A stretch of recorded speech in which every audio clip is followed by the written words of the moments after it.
करिए। ओम नमः सिद्धेभ्य।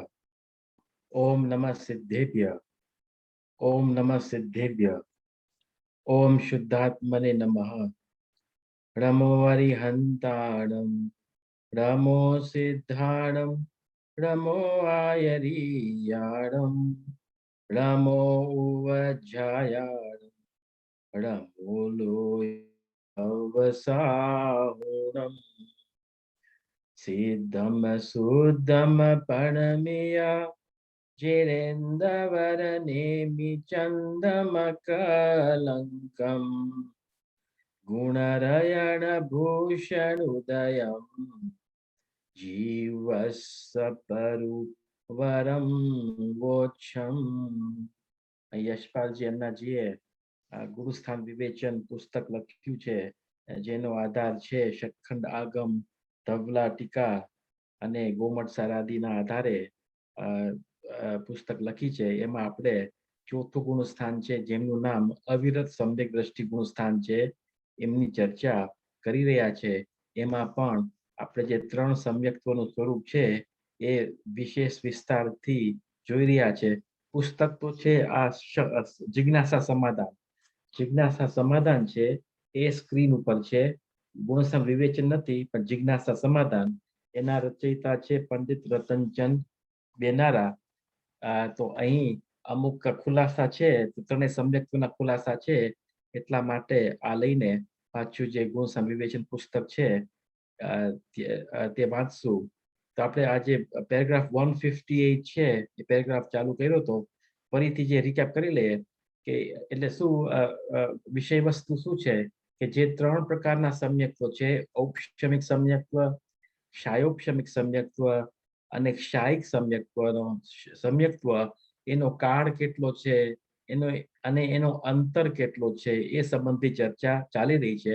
કાળ કોને કહે તો જેટલા ગુણસ્થાનનો જેટલા સમય સુધી ગુણસ્થાન જેટલા સમય સુધી સમ્યક્ત્વ ટકે એને કાળ કહેવામાં આવે છે.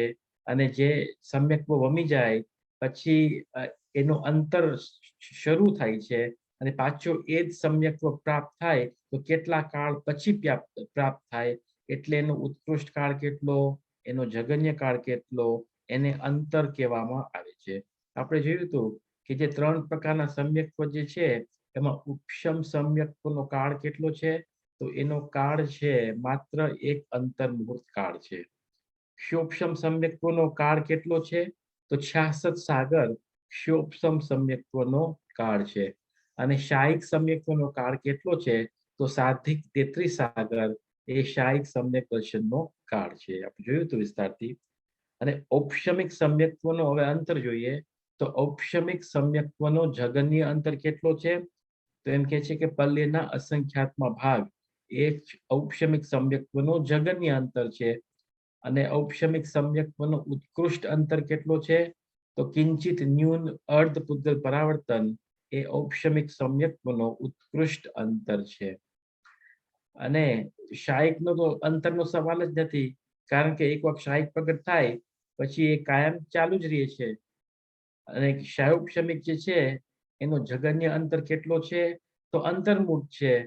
અંતર્મુખ કેવી રીતે તો કોઈક જીવ ક્ષોપશમ સમ્યક દર્શન પામ્યો પછી મિથ્યાત્વમાં ચાલ્યો ગયો કાં તો ત્રીજા ગુણસ્થાનમાં ચાલી ગયો, એક અંતર્મૂળ ત્યાં રહ્યો, પાછો ક્ષોપશમને ધારણ કર્યું, એટલે મિનિમમ અંતર છે એક અંતર્મૂળ. અને એનો ઉત્કૃષ્ટ અંતર કેટલો છે તો કિંચિત ન્યૂન અર્ધ પૂતગલ પરાવર્તન એનો ઉત્કૃષ્ટ અંતર છે. હવે આપણે પ્રશ્ન હતો કે शायिक सम्यक्त्व का उत्कृष्ट काल 66 सागर है या 132 सागर, એટલે ઉત્કૃષ્ટ અંતર કેટલો છે એનો ઉત્કૃષ્ટ કાળ કેટલો છે. ક્ષોપશમ સમ્યક્ત્વ ટકે તો કેટલા કાળ સુધી ટકે, 66 સાગર સુધી ટકે છે કે 132 સાગર સુધી ટકે છે. આપણે જોશું, જવાબ તો જોઈ લીધો છે આપણે કે ક્ષોપશમ સમ્યક્ત્વનો ઉત્કૃષ્ટ કાળ કેટલો છે તો છે 66 સાગર. અને મિથ્યાત્વનો ઉત્કૃષ્ટ અંતર છે 132 સાગર. મિથ્યાત્વનો ઉત્કૃષ્ટ અંતર છે 132 સાગર. એટલે કોઈક જે મિથ્યા દ્રષ્ટિ છે પછી અન્ય ઉપરના ગુણસ્થાનોમાં ગયો તો એ અન્ય ઉપરના ગુણસ્થાનોમાં કેટલાક મેક્સિમમ કાળ સુધી રહી શકે છે, તો 132 સાગર સુધી ઉપરના ગુણસ્થાનોમાં રહી શકે છે, અને પછી એ મિથ્યાત્વમાં પાછું આવે. તો એવી રીતે મિથ્યાત્વનો ઉત્કૃષ્ટ અંતર છે 132 સાગર. આ સવિસ્તાર જોઈ લીધું. પાછું સમાધાન જોઈએ કે જો શાયોપશમિક સંયુક્તનો કાળ કેટલો છે, એની ગણતરી કેવી રીતે કરવામાં આવે છે પાછું જોઈએ. शायोपशमिक संयुग्म का उत्कृष्ट काल 66 सागर है, बराबर. यानी उत्कृष्ट काल कितना है? 66 सागर है.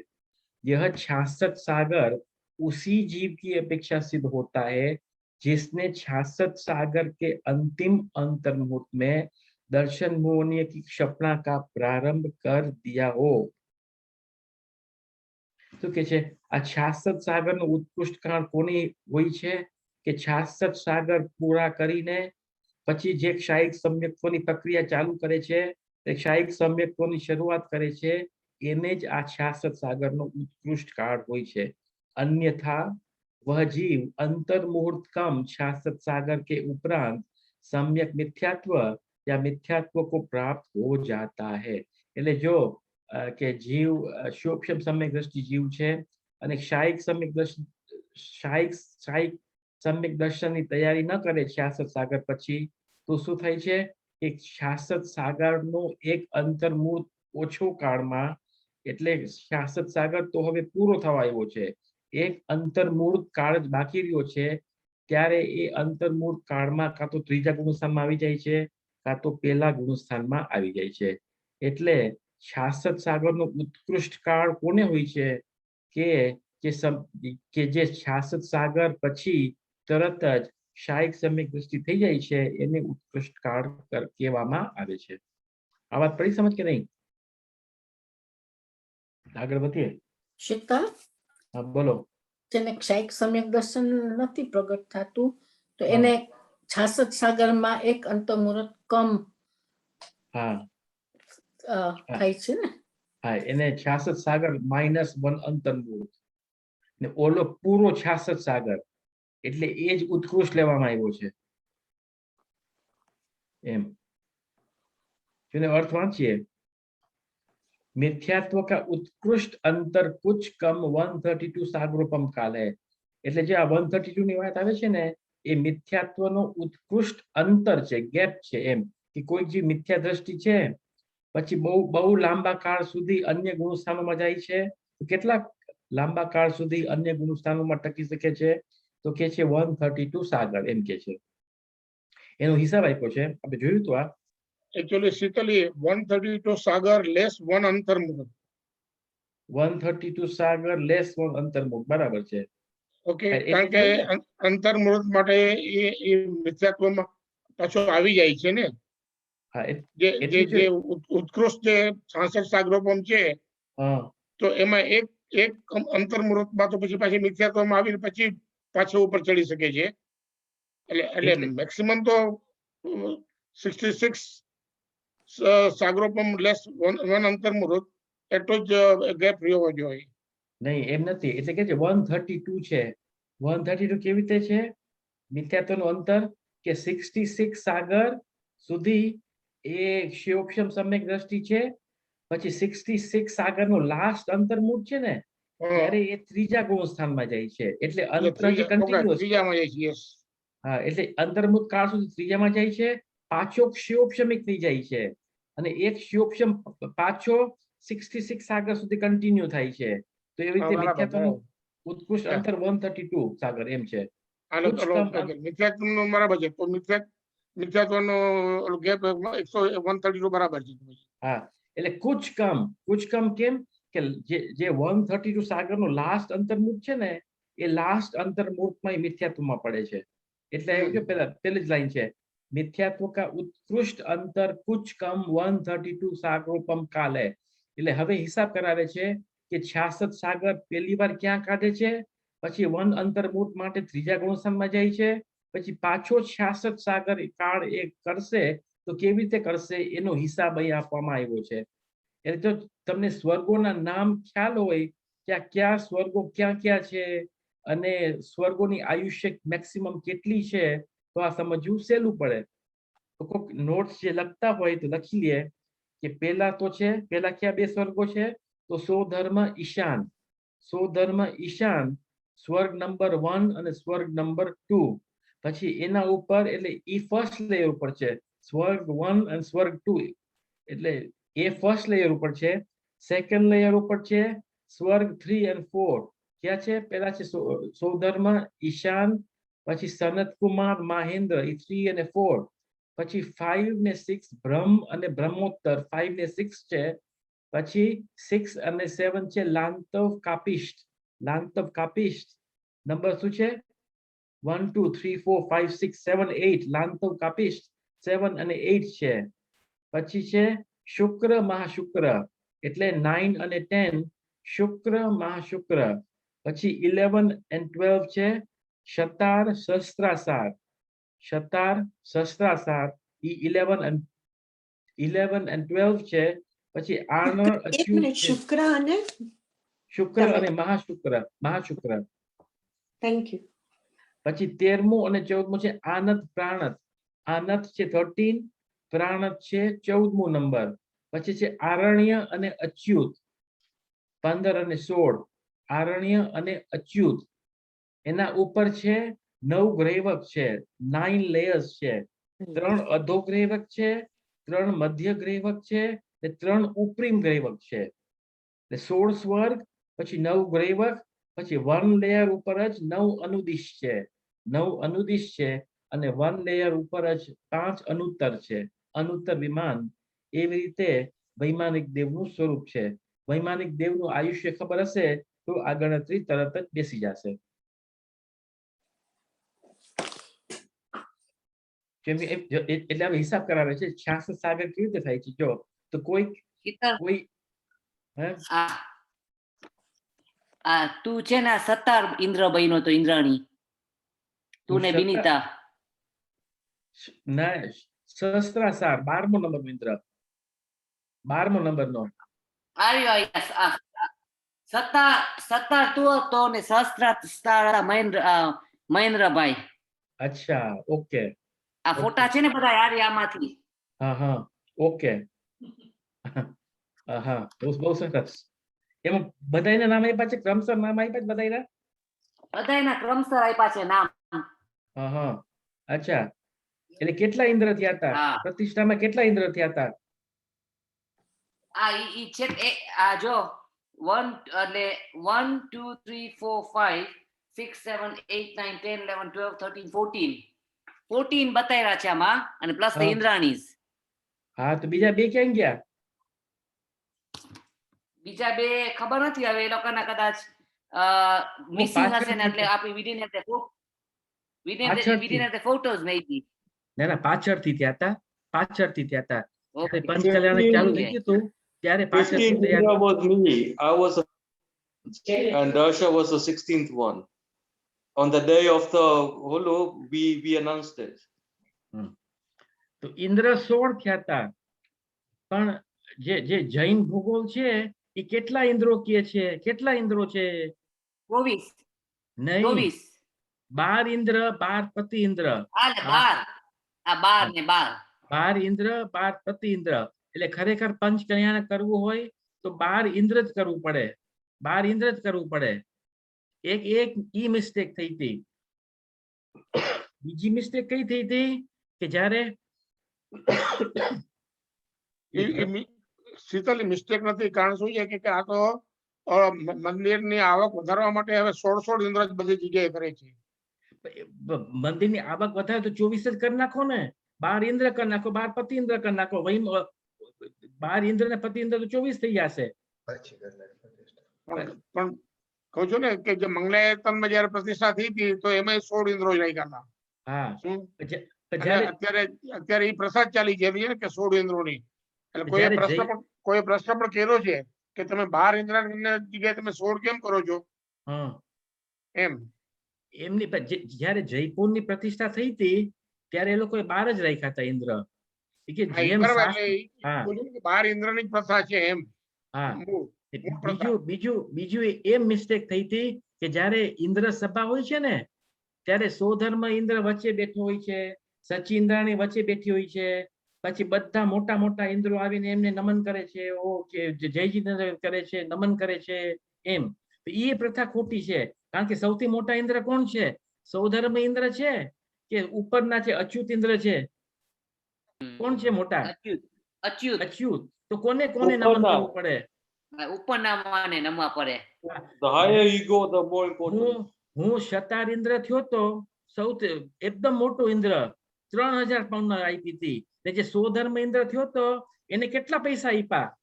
21,000. કેટલા લાખ આપ્યા?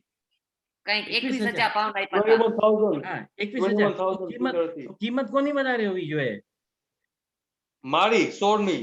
એટલે મને જે પદવી મળી સેલમાં મળી ગઈ, એટલે લઈ લીધી.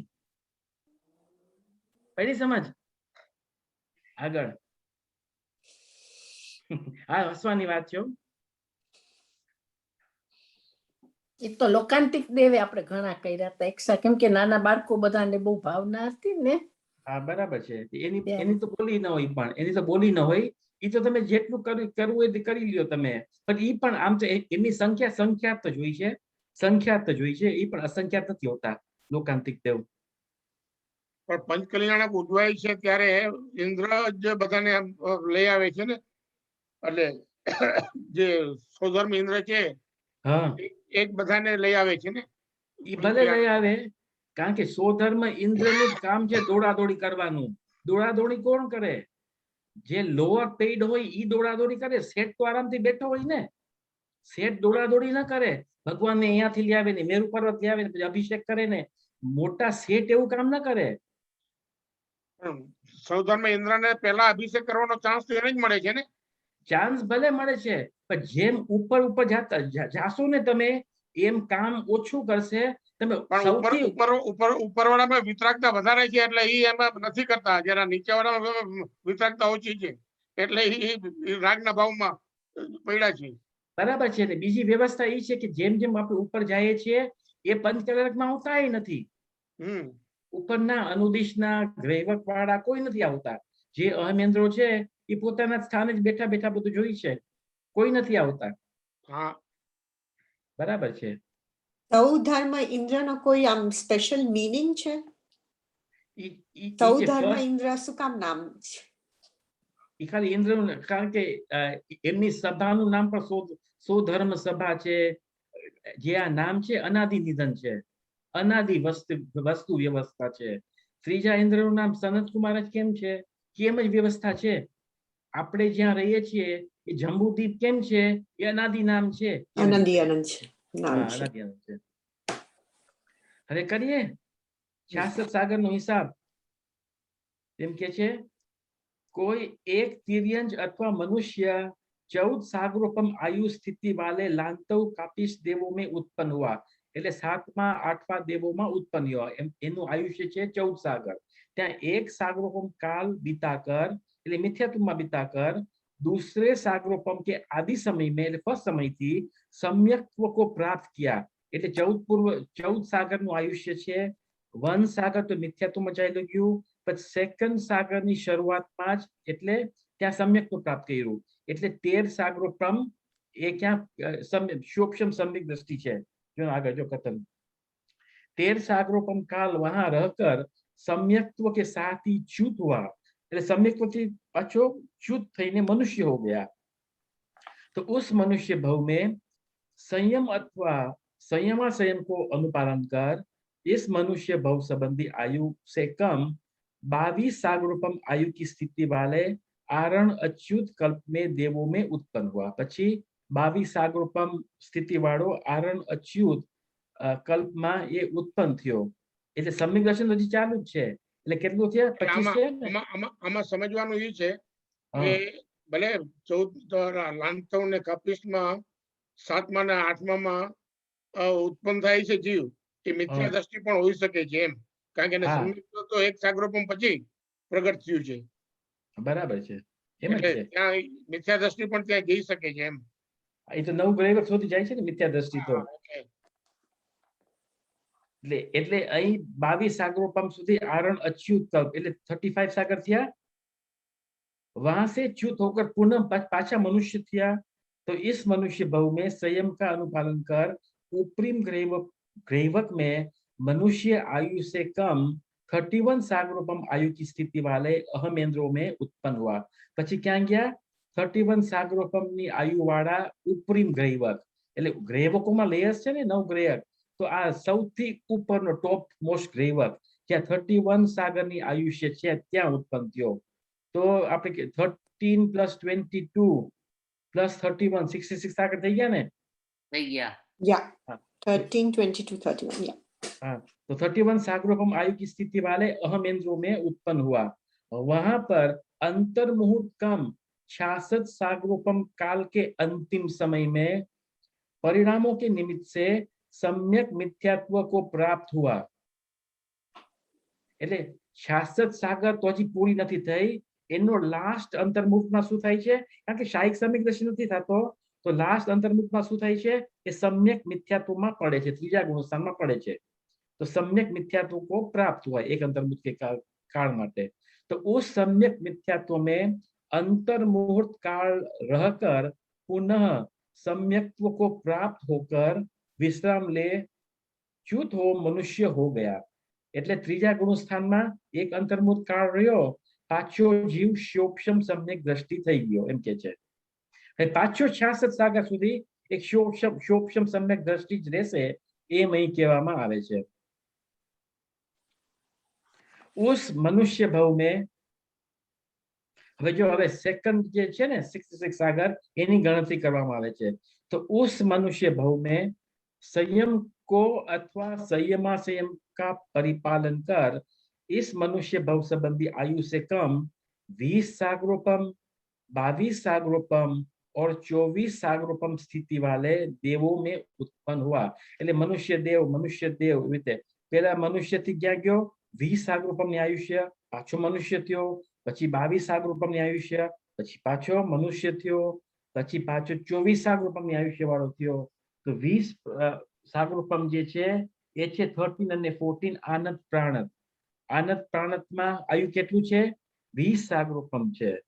અને 22 સાગરોપમ ક્યાં છે? 22 સાગરોપમ છે 22 સાગરોપમ છે અધોગ્રેવક। અધોગ્રેવકમાં આપણે જોયા હતા ને 9 લેયર્સ, ગ્રેવકમાં ટોટલ 9 લેયર્સ, No. અધોગ્રેવકના 3 છે। તો સૌથી લોએસ્ટ ગ્રેવક છે ત્યાં કેટલી આયુષ્ય છે? ત્યાં 23 સાગરોપમ આયુષ્ય છે। પછી ઇમિડિયેટ નેક્સ્ટ એટલે અધોગ્રેવકનો મધ્યમ ગ્રેવક, ત્યાં 24 સાગરોપમની આયુષ્ય છે। તેવી રીતે મનુષ્ય દેવ એટલે 20 પછી 22 અને 24 કેટલા થયા? 66 થઈ ગયા ને? તો સ્થિતિ વાલે દેવો में उत्पन्न होकर પછી જો હજી શાયિક નથી પામતો એટલે શું થાય છે? અંતર મુહૂર્ત કમ એટલે એ 66 સાગર હજી પૂરા નથી થયા, અંતર્મુહૂર્ત કાળ બાકી છે, ત્યારે શું થાય છે? અંતિમ સમયમાં મિથ્યાત્વ को प्राप्त हुआ। એટલે છેલ્લા અંતર્મુહૂર્તમાં એ મિથ્યાત્વમાં પાછો ગળી જાય છે। એટલે મિથ્યાત્વનો ઉત્કૃષ્ટ અંતર કેટલો છે? એક અંતર્મુહૂર્ત કમ 132 સાગર, એવી રીતે પડી સમજ? હા। तो यह ऊपर बताया गया उत्पत्ति का क्रम अव्युत्पन्नजनों को समझाने के लिए कहा गया है। परमार्थ से तो जिस किसी भी प्रकार से 66 सागरोपम काल पूरा किया जा सकता है। એટલે જે આ બે કથન બતાવ્યા 66 સાગરની ગણતરી, એ તો ખાલી એક્ઝામ્પલ છે, એવું નથી કે આ પ્રમાણે 66 સાગર વિતાવે, ગમે તે રીતે 66 સાગર વિતાવે એમ। સૌધર્મ ઈશાનમાં પણ જાય, પછી પાછું નવમી ગ્રેવકમાં પણ જાય, પછી પાછો નીચે આવે, પછી બીજા મધ્યમ સ્વર્ગમાં પણ જાય, એમ પણ 66 સાગર પૂરો કરી શકે છે। ગમે તે રીતે 66 સાગર પૂરો કરી શકે છે એમ અહીં કહેવામાં આવે છે। આગળ હા બોલો।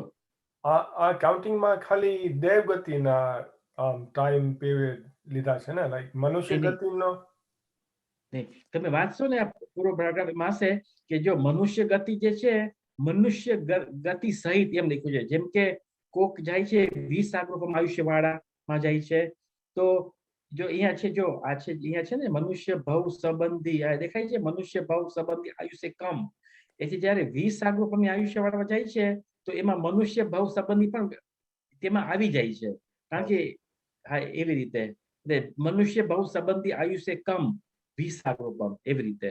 ઓકે. અને when જ્યારે સમદ્રષ્ટિ શાબ્દિક સમદ્રષ્ટિ જીવ મનુષ્ય ગતિમાં જન્મ લે છે ત્યારે do they have to નહીં પહેલેથી સમદ્રષ્ટિ હોય છે from birth? હા એ તો વાત છે ને કે સમ્યક દર્શન છૂટતું નથી, દેવોમાંથી આવે છે, દેવોમાંથી આવે છે. જે મનુષ્ય હોય છે દેવોમાં જાય છે તે પણ સમ્યક દર્શન લઈને જઈ શકે છે, દેવો પણ સમ્યક દર્શન લઈને ઉहाँથી અહીંયા આવી શકે છે. જે 8 વર્ષનો નિયમ છે હા ક્યારે લાગુ પડે છે? તો એ જ્યારે નવો સમ્યક દર્શન ઉત્પન્ન કરવું હોય ત્યારે. અને તો any જીવ that has some darshan જ્યારે જન્મ લે છે it's possible for any type of મનુષ્ય કે એવી રીતના હોઈ શકે. ગર્ભમાં પણ સમ્યક દર્શન હોય છે ને, વિગ્રહ ગતિમાં સમ્યક દર્શન હોય છે, ગર્ભમાં પણ હેયા હેયનું જ્ઞાન હોય છે, હું શરીરથી જુદો છું એમ. હું મોહ રાગ દ્વેષથી જુદો છું, એ ગર્ભમાં વિવેક હોય છે એટલો. ઓકે. વિગ્રહ ગતિમાં હોય છે. એ તો બોલો યાર. એટલે જેને નવું સમ્યક દર્શન પામવું હોય છે તેના માટે આ નિયમ લાગુ પડે છે કે 7 વર્ષના કે 6 વર્ષના એને એટલો વિવેક નથી હોતો કે સમ્યક દર્શન ધારણ કરી શકે, એને એટલી હજી જાગૃતિ જ્ઞાનનો ઉઘાડ નથી હોતો, એટલી જાગૃતિ નથી હોતી કે એને પાત્રતા નથી હોતી કે સમ્યક દર્શન ધારણ કરી શકે છે. Is that only પહેલી ફેરે કે even second time પ્રથમ ઉપશમ સમત્વ હોય ત્યારે બી 8 વર્ષનો નિયમ હોય? એટલે જ્યારે પણ મિથ્યા દ્રષ્ટિ હોય છે, ત્યારે આ નિયમ લાગુ પડે છે કે સમ્યક દર્શન પ્રાપ્ત કરવું હોય તો આ કન્ડિશન છે કે 8 વર્ષ પછી જ થાય, એના પહેલા ન થાય. સમ્યક દર્શન સહિત જન્મ લઈ શકે છે. ઓકે. એમ એટલે અનાદિ મિથ્યા દ્રષ્ટિ અને સાદી મિથ્યા દ્રષ્ટિ બંનેને લાગુ પડે છે. હા બરાબર છે. હા એટલે ગુરુદેવ એમ દ્રષ્ટાંત આપતા હતા ને કે વિચાર કરો કે મુનિરાજ હોય છે, ખાલી 8 વર્ષના હોય છે, મુનિરાજ કેવા શોભતા હશે, જાણે કે હાલતા ચાલતા સિદ્ધ છે. એવી જ રીતે તમે વિચાર કરો 2 વર્ષનું બાળક હશે, શોભક્ષમ સમ્યક દર્શન હશે, એ કેવો શોભતો હશે, હેયા હેયનું જ્ઞાન છે. વિચાર કરો, હજી 2 વર્ષનો છે, 2.5 વર્ષનો છે, 2-4 મહિનાનો છે, એમને સમ્યક દર્શન છે. વિચાર કરો કેવી સ્થિતિ હશે. તો મુનિવ્રત ધારણ કરવાનું કઈ મિનિમમ એજ હોય? That's 8 years. ઓ મુનિવ્રત. ઓકે. જેમ કે આવે છે ને ભરત ચક્રવર્તીના પુત્રોનું આવે છે ને, એનું આવે છે કે શું કે 8 વર્ષ પછી એ જ આવે છે ને કે ભરત ચક્રવર્તીના પુત્ર પેલા તો બોલતા નતા, પછી 8 વર્ષના થયા તો ભગવાનના સમોસરમાં જાય છે, ત્યાં દિવ્ય ધ્વનિ સાંભળીને મુનિપણું પ્રાપ્ત કરી લે છે. પહેલા શબ્દ બોલે છે તો પહેલા શબ્દો શું બોલે છે? અમને જીનેશ્વરી દીક્ષા આપો એમ બોલે છે.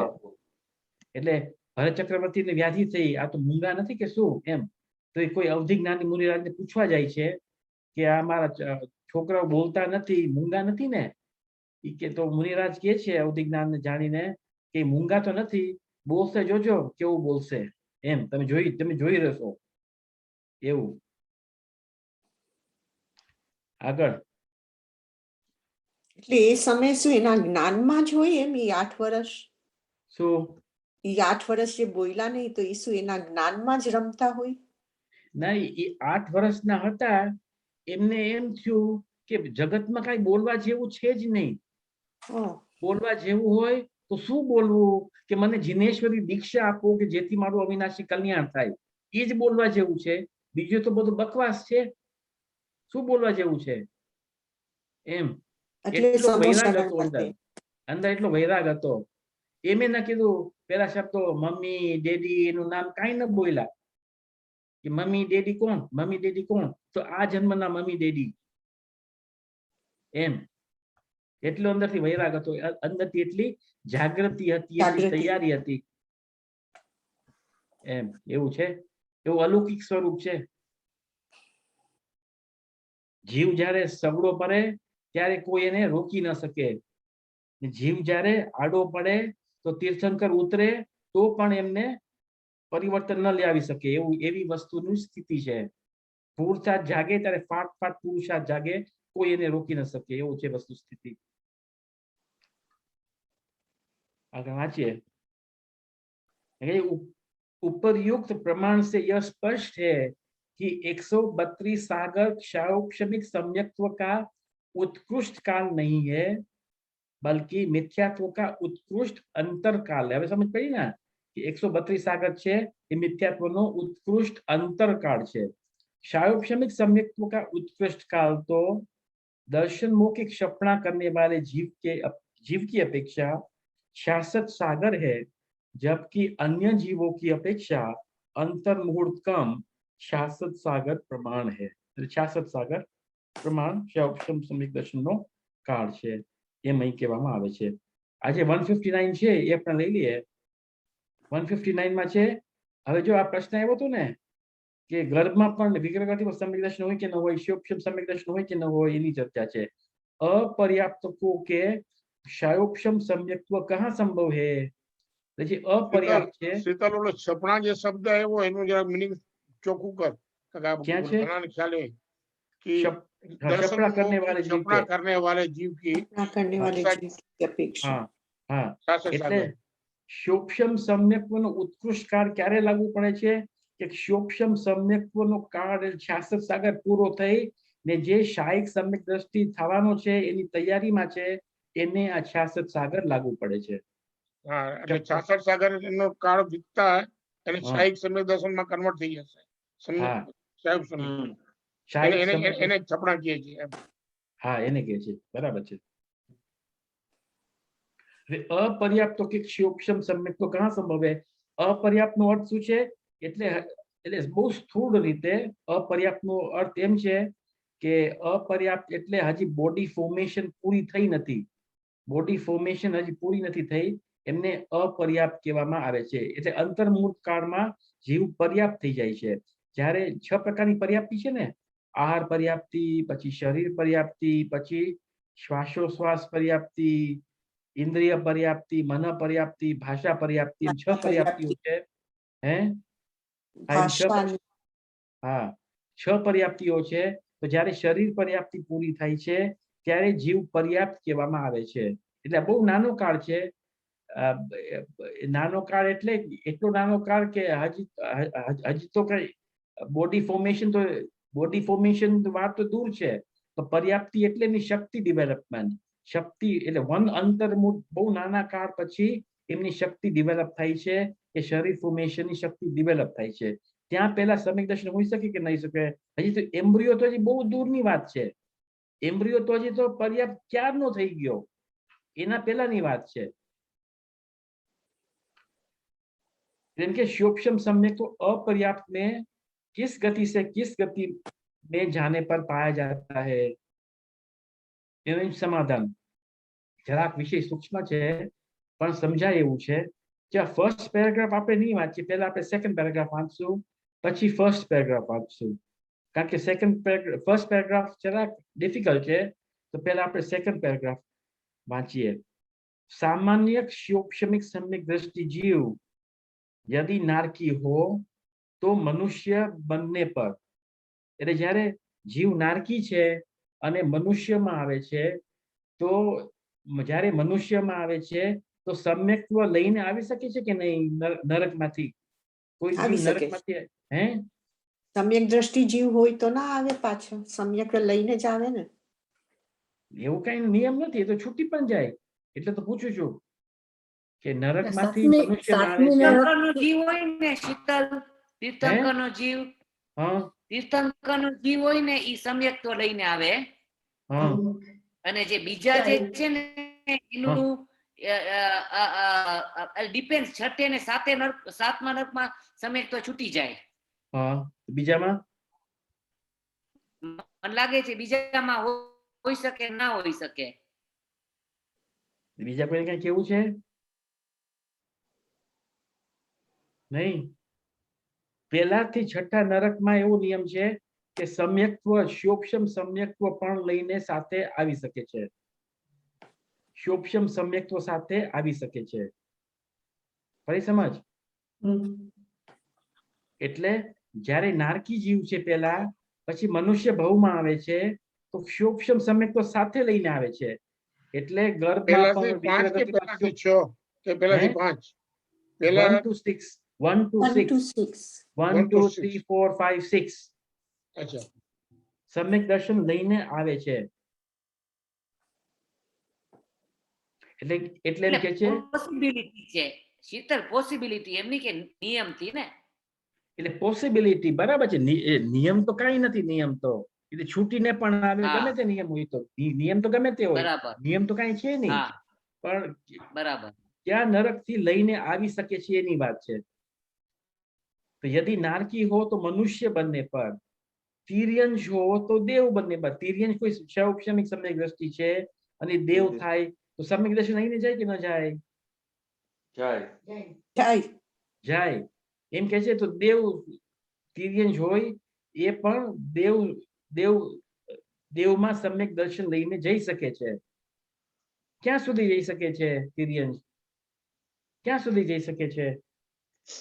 ઉપરના સ્વર્ગોમાં જાય તો ક્યાં સુધી ઉપરમાં જાય? 12મા સ્વર્ગ સુધી. બીજા કોઈને?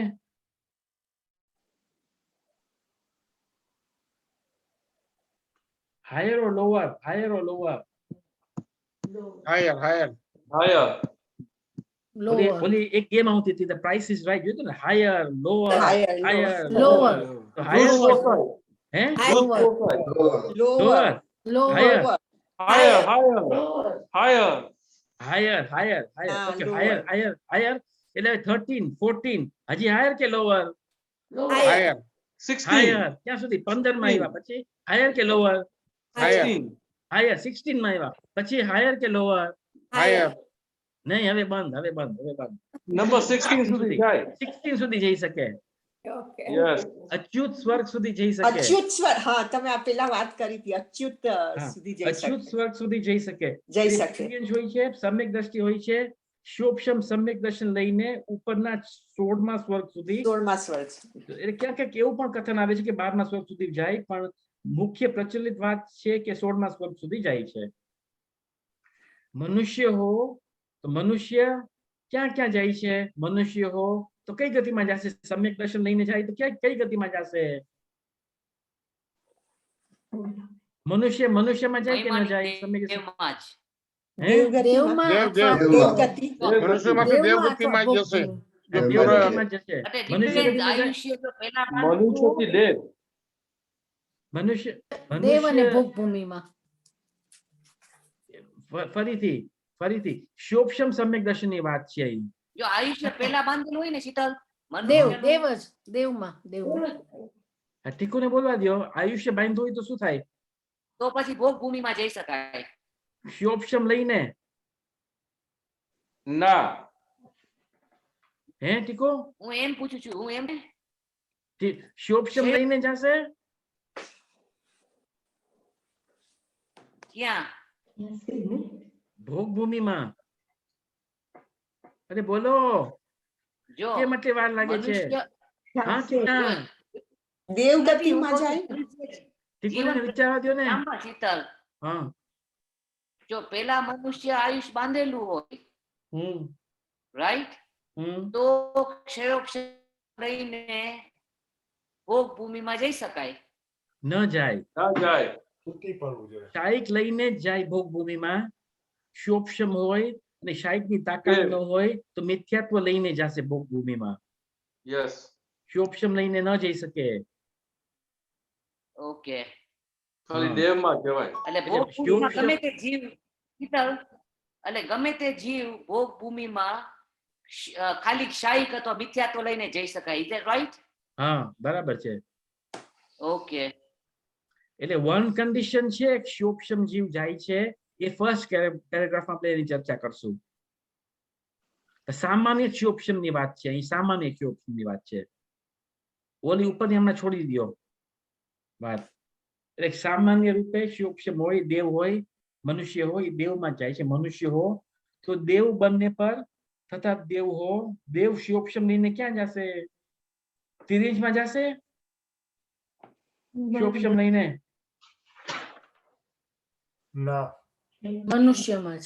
હા, મનુષ્યમાં જ જાય. મનુષ્ય હા મનુષ્યમાં જ જાય. એ જો લખ્યું છે तथा देव हो तो मनुष्य बनने पर अपर्याप्त अवस्था में क्षारोपशमिक सम्यक्त्व के धारी रहते हैं, अन्य में नहीं. अन्य में नहीं. भाई समझा? આ સમજ પડી હોય તો આપણે આગળ વધીએ. શીતલ, હા બોલો. હા, અપર્યાપ્તમાં તો પછી સાવ થોડોક સમય જ હોય ને. એક અંતર્મૂળ, પર એક અંતર્મૂળ કાળ.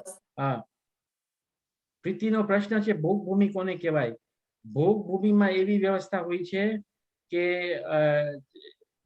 ભોગભૂમિમાં એવી વ્યવસ્થા હોય છે કે જ્યાં કામ ન કરવું પડે, અસી મસી કૃષિ કામ ન કરવું પડે. જેને કામ ન કરવું હોય એ બધા ભોગભૂમિમાં જાય છે. ભોગભૂમિમાં કોણ જાય છે? કે જે દાન દે છે, મુનિરાજને આહાર દે છે, મંદિરમાં પૈસા દે છે, એ બધા જીવો ભદ્ર પરિણામી હોય છે, ભોગભૂમિમાં જાય છે.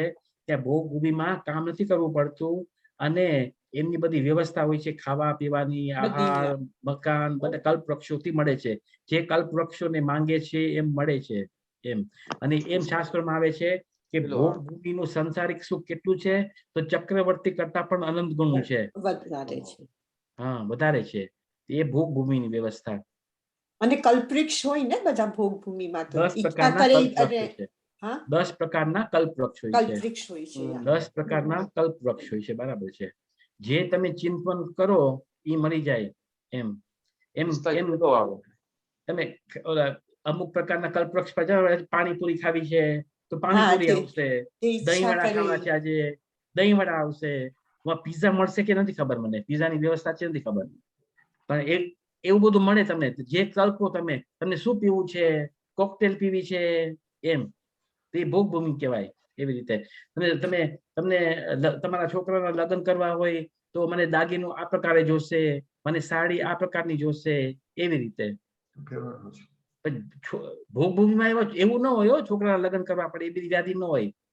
જયારે છોકરાનો જન્મ થાય ભોગભૂમિમાં તો જુગલિયા જ હોય ને. જુગલિયા જ હોય. જુગલિયા જ હોય તો પછી એને લગ્ન કરવાની ક્યાં વાત છે એમાં? બરાબર છે, એટલે જ કહું છું જુગલિયા હોય એ જ માતા પિતા હોય, એ જ છોકરાઓને જન્મ આપે. જ્યારે છોકરાઓ જન્મ થાય છે ત્યારે જ એ મૃત્યુને પામે છે. એટલે એને સુખ કહેવાય છે.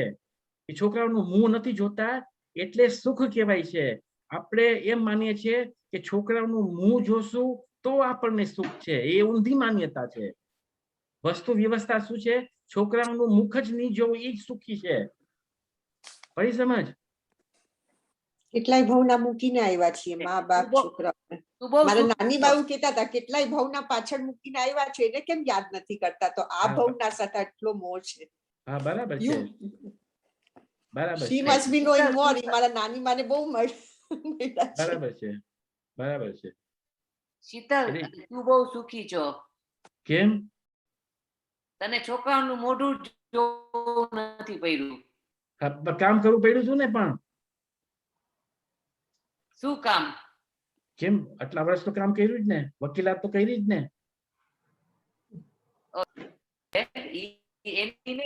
તે કીધું ને કે છોકરાનું મોઢું જોઈને એમાં દુઃખી થવાય છે. હા બરાબર છે. તું તો વધારે સુખી છો. ચાલો હવે લેક્ચર ઉપર કોન્સન્ટ્રેટ કરો. ચાલો, આપણો ટાઈમે થઈ ગયો છે. અને એટલે પ્રીતિ લખે છે કે પેરેડાઇઝ છે, નો વર્ક એટલે પેરેડાઇઝ છે. જેમ કોવિડમાં હતું ને, લોકડાઉન હતું, કોઈને કામ ન કરવું પડ્યું ને ગવર્મેન્ટ પૈસા આપતા હતા. એટલે ભોગભૂમિ જેવું થોડુંક અનુમાન કરી લેજો એમ. ફળોના પૈસા મળતા હતા, કામે નતું જવાતું, બૈરા ઘરે હતી, રસોઈ કરતી હતી, બધું મળી જતું હતું એમ. એ ભોગભૂમિનો થોડુંક અંશ ચાખી લીધો એમ. પડી સમજ?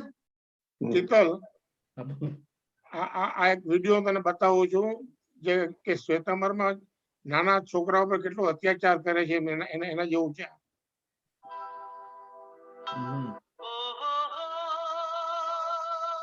એમ નહીં દેખાય.